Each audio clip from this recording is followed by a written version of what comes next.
I was sitting in a abandoned house with no lights, no water.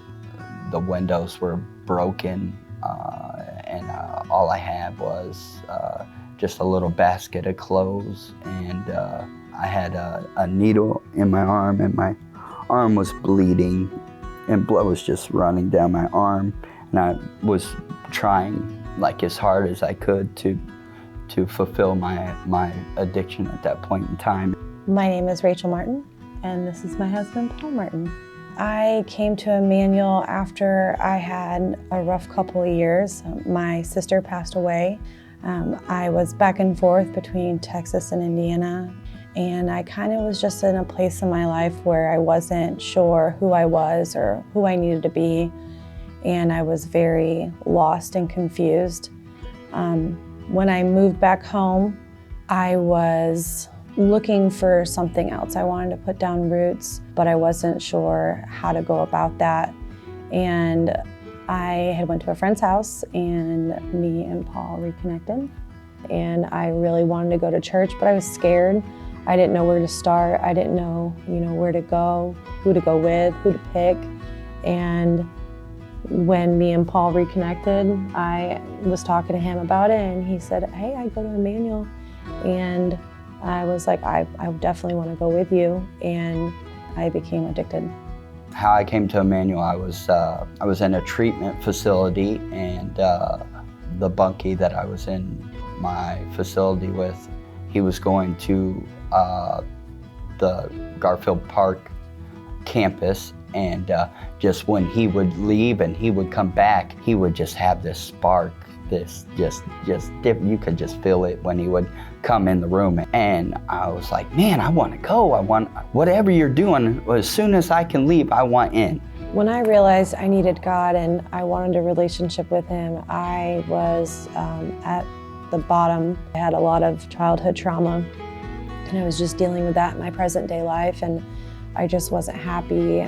And I felt lost and confused, and I wasn't sure what I was supposed to be doing with my life or who I was, and I was looking for something more. And I was just looking at myself, and I was like, man, I've got to do something.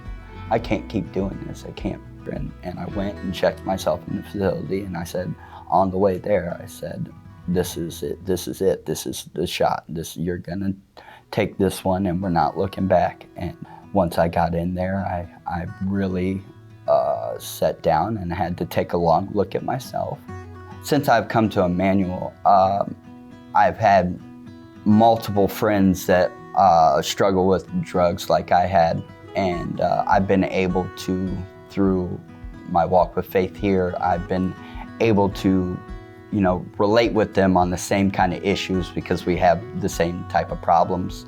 And I've been able, through those issues, to be able to say, hey, look, I'm now going to Emmanuel, and God has really done some things for me in my life. Why don't you just come to service with me, and who knows what can happen. What I would say to somebody that's struggling or on the fence, I had 17 years of addiction and despair in my life to where I didn't know where I was going. I was just struggling. But through me giving my life to the Lord and following in the right steps, I've been able to show 8 other people, not even show, just open the door for them to be able to find their own way and give themselves to the Lord, to where they have their own path now in their lives, where there isn't the destruction and despair that was going on for them on a daily basis. They actually have hope. And I feel like that hope is powerful. It's something that once you have it, you feel like you have somebody standing right next to you in the fire.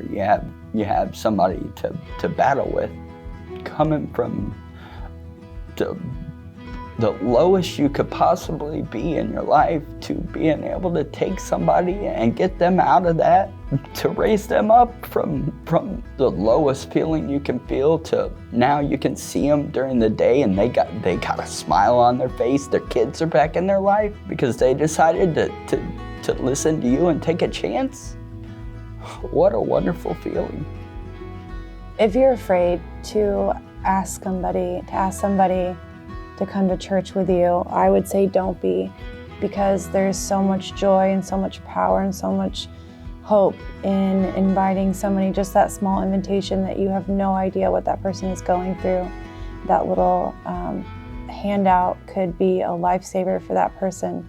So if you're feeling awkward or weird, or you don't want somebody to look at you differently, I would say ask them to come with you no matter what. Even if they tell you no, ask them again, because you can always change somebody's life by just inviting them to somewhere as amazing as this place. And if we didn't come to Emmanuel, we wouldn't be who we are today. And it's the biggest blessing that we've encountered in our lives so far. Sometimes you just gotta close your eyes and jump. Yeah.